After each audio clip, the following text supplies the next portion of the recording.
ازت یه چیزی میخوام، میتونی بهم قول بدی؟ قول بده که 6 ماه آینده همه چیزتو بذاری وسط. یه آدم تنبل و یه آدم عادی نباشی. بهونه هاتو تموم کن، بس کن قور زدن. فقط توی مسیری که هستی خالصانه تلاش کن.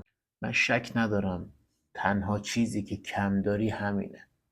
تمام چیزی که کم داری همینه. تو فقط تلاشت کمه. یه آدم پر از استعدادی. تنها چیزی که کم داری اینه که تلاشت کمه. اگه خودتو جمع جور کنی، سر و صدا رو خاموش کنی، مزخرفاتو و موبایل رو کنار بذاری و شروع کنی به نگفتن خیلی از چیزها و به قدرت خودت باور و ایمان قلبی داشته باشی، شک ندارم 6 ماه آینده هیچ کی تو رو نمیشناسه. اما خودت هم میدونی که نه من نه هیچ کس دیگه این کار نمیتونه برای تو انجام بده. تنها شخصی که میتونه این کار برات انجام بده شخص خودتی.